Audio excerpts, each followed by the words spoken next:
తెలుగు ప్రజలకి హైదరాబాద్‌కి అవినాభావ సంబంధం ఉంది. తెలంగాణ ప్రజలు తెలంగాణలో మొదటి నుంచి ఉన్నారు గానీ, ఆంధ్ర ప్రజలు కూడా ఎప్పుడైతే ఇది రాజధాని అయిందో అప్పటి నుంచి ఇక్కడికి రావటం మొదలెట్టారు. 1956లో ఈ బంధం స్టార్ట్ అయింది.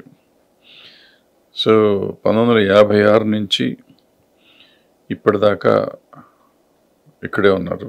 గత 10 ఏళ్లుగా యాక్చువల్‌గా ఇది రాజధాని కాకపోయినా ఉమ్మడి రాజధాని కాబట్టి ఆంధ్ర వాళ్ళకి కూడా రాజధాని. అక్కడ ఉన్న వాళ్ళకి కూడా ఇక్కడ రాజధాని కిందే రాజధాని అవుతుంది. యాక్చువల్‌గా 1591లో నిజాం పాలనలో హైదరాబాద్ రాజధాని అయింది. అప్పటి నుంచి హైదరాబాద్ రాజధానిగానే ఉంది. ఇప్పుడు హైదరాబాద్ ఉన్నప్పుడు 15th సెంచరీలో, అప్పుడు 16th సెంచరీలో అటు కూడా రాజ్యం నైజాం ప్రభుత్వం ఎక్కువ ఉండేది కాబట్టి బట్ వాళ్ళు చిన్న రాజులు ఉండేవారు. వాళ్ళ కింద వీళ్ళకి ఏమంటారు దాన్ని, అదే వాళ్ళ సామంత రాజులుగా కానీ లేదంటే కప్పం కట్టుకుని రాజ్యం ఏలుకునేటట్టుగా కానీ ఉండి మొత్తం మీద అట్లా ఉండేవారు. ఆ తర్వాత ఇది అయిపోయింది. ఇక్కడ భాగ్యనగరంలో అనేక అద్భుతమైన కట్టడాలు గోల్కొండ రాజ్యంలో కూడా సాగింది. ఇక్కడ రామదాస్ కథలు ఇవన్నీ, రామదాస్ బందికాన, గోల్కొండ కిల్లా చూస్తానికి ఎంతోమంది ఇప్పటికి కూడా వస్తూ ఉంటారు. సో రామదాస్ గారి చరిత్ర సినిమాలుగా కూడా తీశారు మనకి. ఈ జంట నగరాల్లో మూసీ నది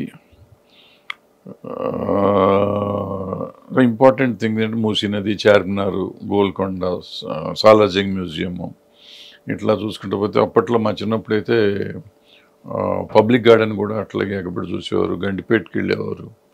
ఇప్పుడు రకరకాలు మారిపోయినాయి అనుకోండి. ఇప్పుడు అసలు సిటీ చూడటానికే చాలా ఎక్కువగా ఉంది. మా చిన్నప్పుడైతే సికింద్రాబాద్లో ప్యారడైస్ టాకీస్ కూడా చూస్తానికి వెళ్ళేవారు. ఎవరన్నా బయట నుంచి వస్తే ప్యారడైస్ టాకీస్లో ఏంటంటే అది ఏకైక ఎయిర్ కూల్ థియేటర్. 2 గోడలు ఉండేవి, అటు ఇటు మధ్యలో ఉండేది. లైట్లు వెలిగాయి, ఎర్ర లైటు, తెల్ల light, green light. Cinema start అవడానికి ముందు ఏదో దాన్ని చూస్తానికనే వెళ్ళిపోయేవారు. అట్లా చాలా విచిత్రాలు ఉండేవి. చార్మినార్ దగ్గరికి వెళ్తే అక్కడ మదీనా హోటల్లో బిర్యానీ తినడానికి వెళ్ళేవారు. ఇట్లా చెప్పుకుంటూ పోతే చాలా జ్ఞాపకాలు ఉన్నాయి. అలాంటి జ్ఞాపకాలన్నీ రేపుతో తెగిపోతున్నాయి. రేపుతో అంటే తెలంగాణకి ఇప్పటికీ రాజధాని. ఆంధ్ర ప్రజలకి కూడా హక్కు ఒక రకంగా ఉండేది కదా, మనది అనే ఫీలింగ్ ఉండేది. ఆంధ్ర నుంచి వచ్చిన వాళ్ళకి, ఆంధ్రాలో ఉన్న వాళ్ళకి, ఇక్కడ సెటిల్ అయిపోయిన వాళ్ళకి కూడా. ఇప్పుడు సెటిల్ అయిపోయిన వాళ్ళకి రాజధాని, కానీ ఆంధ్ర నుంచి వచ్చిన వాళ్ళకి వాళ్ళ రాజధాని కాదు. వాళ్ళ రాజధాని ఇప్పుడు అక్కడ వాళ్ళు తయారు చేసుకోవాలి, ఉందో లేదో అది వేరే, దాని మీద డిస్కషన్ వేరే చేద్దాం, ఇప్పుడు మనకెందుకు అది. సో ఇలాంటి జ్ఞాపకాలన్నింటినీ మనం ఈ భాగ్యనగరంలో అంటే ఈ హైదరాబాద్ నుంచి దూరం కాబోతుంది ఆంధ్ర ప్రజలకి. ఈ హైదరాబాదు యాక్చువల్గా మనకి 1948లో సెప్టెంబర్ 15th 17th అనుకుంటా, సెప్టెంబర్ 17న మనకి ఇండియాలో కలిసింది. అప్పటిదాకా ఇది సపరేట్ రాష్ట్రంగా ఉండేది. ఈ రాష్ట్రాన్ని మనం కలిపి ఇండియాలో కలిసింది, బట్ సపరేట్ స్టేట్గా ఉండేది. దీన్ని పొట్టి శ్రీరాములు గారు ప్రాణత్యాగం చేసి మెడ్రాస్ స్టేట్ నుంచి విడిపడి ఆంధ్ర తెలుగు భాషాపూరిత రాష్ట్రాలు కావాలనుకున్నప్పుడు ఇది కూడా తెలుగే మాట్లాడతారు కాబట్టి తెలంగాణ కూడా, తెలంగాణ ఆంధ్రాని కలిపి అప్పుడు కూడా ఇక్కడ ముల్కీ సిస్టమ్ అది ఇది పెట్టి చాలా చేశారు. సో ఇది 68 ఏళ్ల అనుబంధం. 68 ఏళ్లలో 58 ఏళ్ళు కంబైన్డ్ స్టేట్గా ఉండేది. కంబైన్డ్ స్టేట్గా ఉన్నప్పుడు కంబైన్డ్ రాజధాని అంటే ఒకే రాజధాని. తర్వాత విడిపోయిన 10 ఏళ్లలో కంబైన్డ్ రాజధానిగా ఉంది. సో మనకు కూడా వాళ్ళకు కూడా కొంత హక్కు ఉంది అనే ఫీలింగ్ ఉండింది.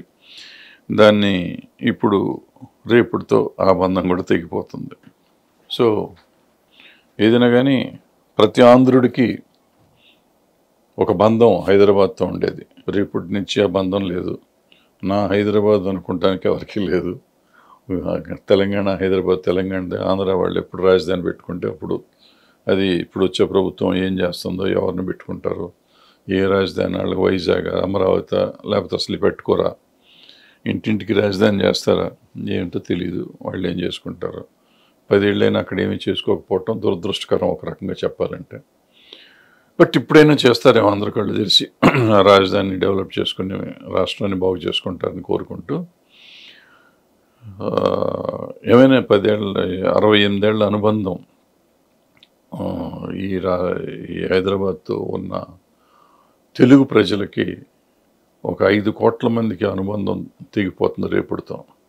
సో తలుచుకుంటే ఒక రకంగా బాధగా ఉంది. అది మీతో పంచుకుందాం అనుకున్నాను. Thank you. బాయ్.